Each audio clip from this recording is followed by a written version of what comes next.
అంబేద్కర్ కోనసీమ జిల్లా అమలాపురంలో ఎమ్మెల్యే ఆనందరావు ఆధ్వర్యంలో ప్రజా దర్బార్ నిర్వహించారు. ప్రజల నుంచి అర్జీలు స్వీకరించి పరిష్కరించాలని అధికారులకు సూచించారు. సామాజిక పెన్షన్లు, గృహాల మంజూరు, అభివృద్ధి పనులు, రేషన్ కార్డులు జారీ, అలాగే విద్యుత్, భూమి సంబంధిత సమస్యలపై అర్జీలు వచ్చినట్లు ఎమ్మెల్యే తెలిపారు.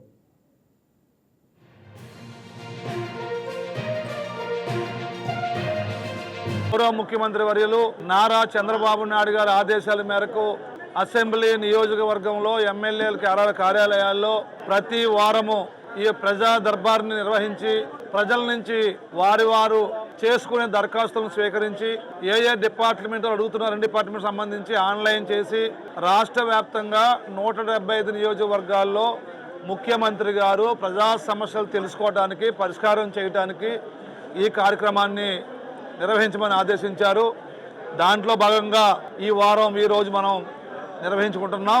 ఇప్పటికీ 500 దరఖాస్తులు వచ్చినాయి. ఇంకా చాలామంది వెయిటింగ్లో ఉన్నారు. పోయిన వారం అయితే 1030 దరఖాస్తులు వచ్చినాయి. అంటే దీన్ని బట్టి ఏం అర్థం కావాలంటే గత ప్రభుత్వం ఏదైతే పని చేసిందో ఆ ప్రభుత్వంలో అన్ని సమస్యల్ని పరిష్కారం చేయకుండా వదిలేయటం వల్ల ఎవరికి సరిగ్గా తృప్తికరమైనటువంటి విధంగా పాలించకపోవడం వల్ల ఈ రోజు ఇంతమంది ప్రజలు అవసరాలకు వస్తున్నారు. నేను ఈ ప్రజలకు ఒకటి చెప్పదలుచుకున్నాను.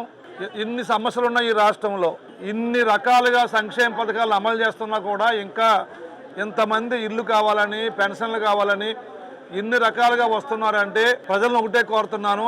పనిచేసే ముఖ్యమంత్రి, భారతదేశంలోనే సంక్షేమ పథకాలని అత్యధిక స్థాయిలో ఇస్తున్న గొప్ప ముఖ్యమంత్రి నారా చంద్రబాబు నాయుడు గారి నాయకత్వాన్ని మీరు ఒక 5 ఏళ్ళు కాదు. ఈ వీడియో మీకు నచ్చినట్లయితే లైక్ కొట్టి షేర్ చేసి మా వైకే టీవీ ఛానల్ని సబ్స్క్రైబ్ చేయండి.